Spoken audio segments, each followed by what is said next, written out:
Di pagi hari ini, terlebih dahulu kita berdoa. Nah, anak-anak, lipat tangannya, tutup matanya, kita mau berdoa. Nanti misi yang pimpin doa. Oke, sekarang kita berdoa. Bapa dalam surga, pada pagi hari ini ya Bapa, kami datang mengucap syukur, berterima kasih kepadamu atas segala kebaikan Tuhan yang selalu Tuhan nyatakan dalam kehidupan kami. Pada pagi hari ini ya Tuhan, kami mau belajar, berkati kami. Semoga apa yang kami pelajari saat ini kami boleh mengerti, kami boleh pahami.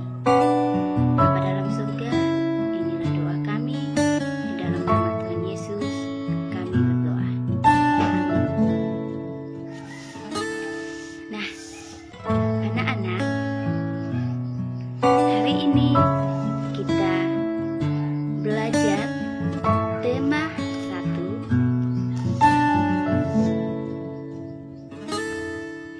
organ gerak hewan dan manusia.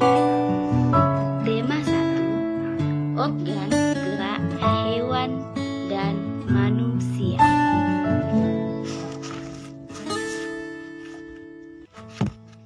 Nah, di subtema 1, organ gerak hewan. Organ gerak hewan. Nah, anak-anak,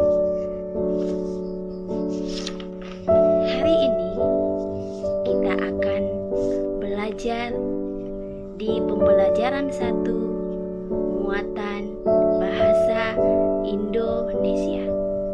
Ya, di pembelajaran 1 kita belajar muatan bahasa Indonesia. Di pembelajaran 1 ini, materi yang kita bahas adalah tentang ide pokok. Ya, materi yang kita bahas hari ini adalah tentang ide pokok.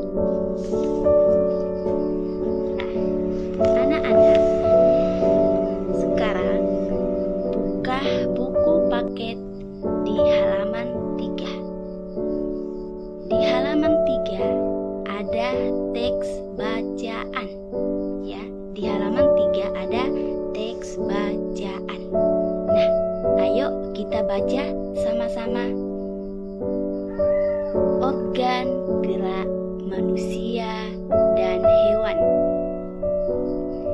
Salah satu ciri dari makhluk hidup adalah bergerak. Secara umum, gerak dapat diartikan berpindah tempat atau perubahan posisi sebagian atau seluruh bagian dari tubuh.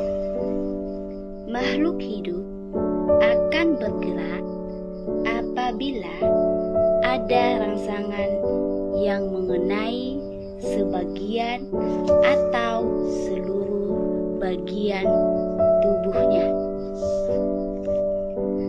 Gerak pada manusia dan hewan menggunakan organ gerak yang tersusun dalam sistem gerak. Organ gerak berguna untuk berjalan, berlari, melompat, meloncat, memegang, menggali, memanjat, berenang, dan sebagainya. Organ gerak pada hewan dan manusia memiliki kesamaan. Alat-alat gerak yang digunakan pada manusia dan hewan ada 2 macam, yaitu alat gerak pasif berupa tulang dan alat gerak aktif berupa otot. Kedua alat gerak ini akan bekerja sama dalam melakukan pergerakan. Kerjasama antara kedua alat gerak tersebut membentuk suatu sistem yang disebut sistem gerak. Tulang disebut alat gerak pasif karena tulang tidak dapat bergerak dengan sendirinya. Tanpa adanya alat gerak aktif yang mempengaruhi tulang, maka tulang-tulang pada manusia dan hewan akan diam dan tidak dapat membentuk alat pergerakan yang sesungguhnya. Walaupun merupakan alat gerak pasif, akan tetapi tulang mempunyai peranan yang besar dalam sistem gerak manusia dan hewan. Otot disebut alat gerak aktif karena otot memiliki suatu senyawa kimia yang membuatnya dapat bergerak. Pada saat otot yang menempel pada tulang bergerak, otot tersebut akan membuat tulang bergerak. Selanjutnya, juga di halaman 4. Ayo berlatih. Teks berjudul organ gerak manusia dan hewan yang kita sudah baca tadi di halaman 3 terdiri atas 5 paragraf ya. Jadi organ gerak manusia dan hewan yang kita baca tadi di halaman 3 terdiri atas 5 paragraf. Di sini Miss mau jelaskan paragraf itu yang mana. Nah, paragraf itu yang ini. Salah satu ciri dari makhluk hidup adalah bergerak. Secara umum, gerak dapat diartikan berpindah tempat atau perubahan posisi sebagian atau seluruh bagian dari tubuh. Makhluk hidup akan bergerak apabila ada rangsangan yang mengenai sebagian atau seluruh bagian tubuhnya. Jadi ini yang dimaksud dengan paragraf adalah ini. Nah, paragraf ini ya. Jadi ini mulai dari salah satu ciri sampai seluruh bagian tubuh itu paragraf pertama. Nah, selanjutnya paragraf kedua mulai dari gerak pada manusia dan hewan sampai dan sebagainya. Itu masuk paragraf kedua. Nah, paragraf ketiga organ gerak pada hewan dan manusia memiliki kesamaan sampai disebut sistem gerak. Itu masuk di paragraf ketiga. Nah, sekarang paragraf keempat. Ini paragraf keempat ya anak-anak. Tulang disebut alat gerak pasif sampai di gerak manusia dan hewan. Itu masuk di paragraf keempat. Terakhir, paragraf kelima, otot disebut alat gerak aktif sampai membuat tulang bergerak. Itu masuk di paragraf kelima. Jadi, teks bacaan organ gerak manusia dan ada 5 paragraf ya. Ingat, ada 5 paragraf. Nah,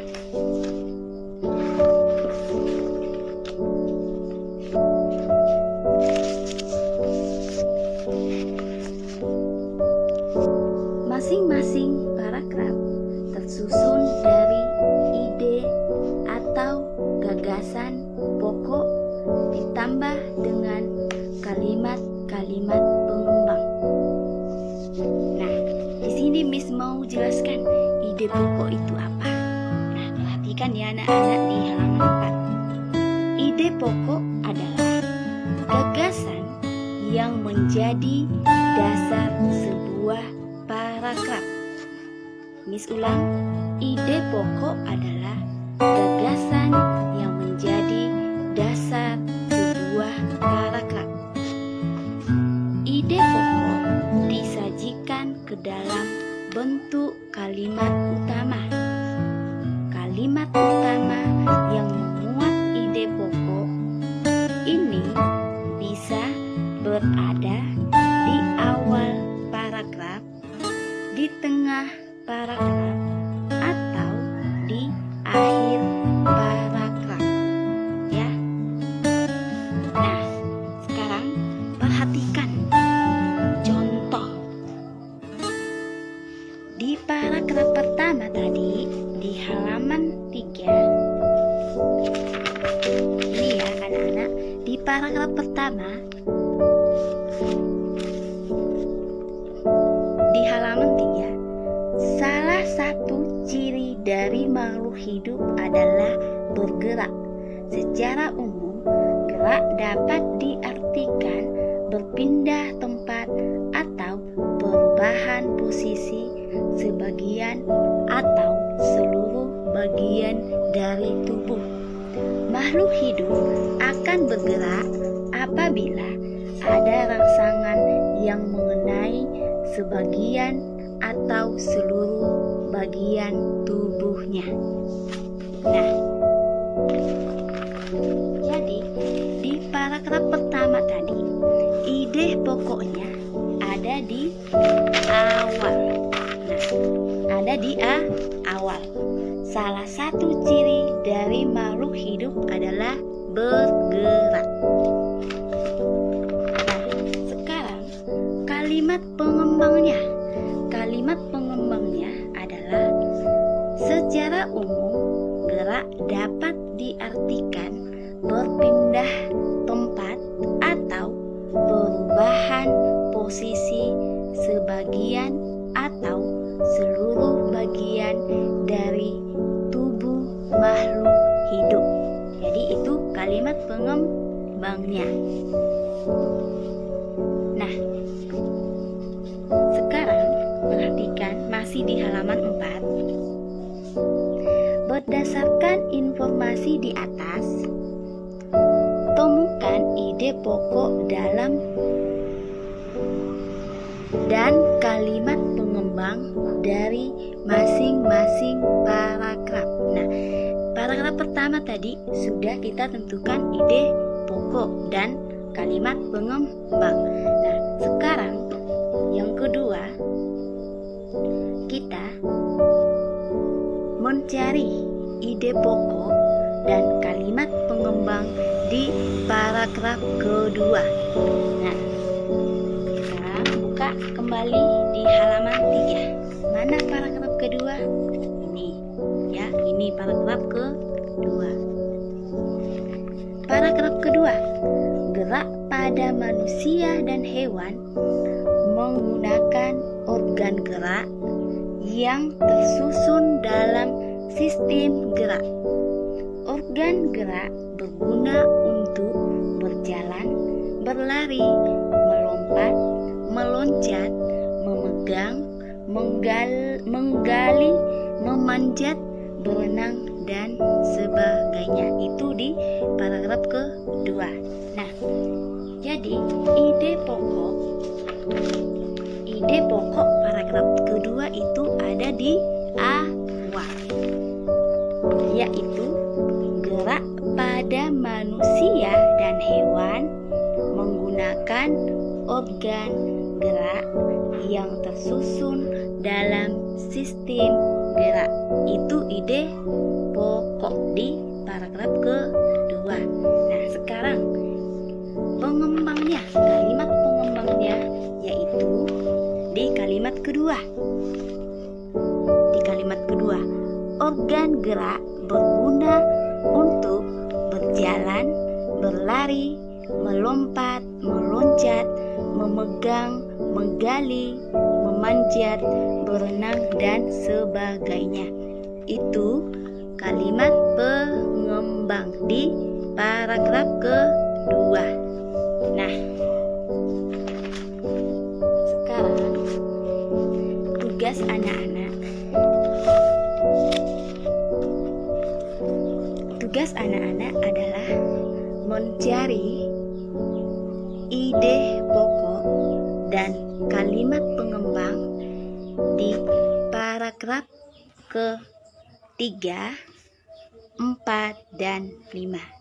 Bacaannya tadi di halaman 3. Ya, jadi tugas anak-anak sekarang adalah mencari ide pokok dan kalimat pengembang di paragraf ketiga, ini paragraf ketiga, paragraf keempat, ini paragraf keempat, dan paragraf ke-5, ini paragraf ke-5. Oke?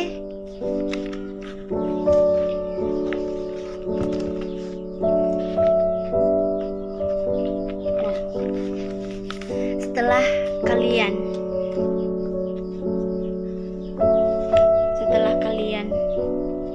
mengerjakan ini, kita lanjut di halaman 5. Di halaman 5, ayo menulis. Ya. Kembangkan ide-ide pokok berikut menjadi sebuah paragraf. Jadi, anak-anak disuruh mengembangkan ide-ide pokok menjadi sebuah paragraf. Nah, ide pokoknya ini. Organ gerak terdiri atas 2 macam. Nah, tugasnya adalah mencari kalimat pengembangnya, ya. Menjadi kalimat apa? Pengembang. Contohnya ya. Miss kasih contoh. Organ gerak terdiri atas 2 macam. Ada organ gerak pasif, yakni tulang. Ada juga organ gerak aktif, yaitu otot. Tulang dan otot memiliki fungsi masing-masing dalam sistem gerak manusia dan hewan. Nah, itu contoh ya. Contoh. Nah, sekarang ide pokok kedua sama ketiga silakan anak-anak kembangkan. Silakan anak-anak membuat kalimat pengembang ya. Seperti contoh tadi yang Miss sudah jelaskan ya, yang Miss sudah kasih contoh tadi di atas. Oke? Nah,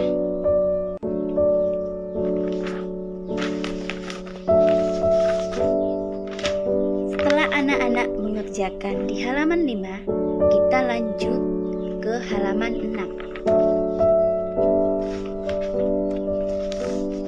Halaman 6, ayo berdiskusi.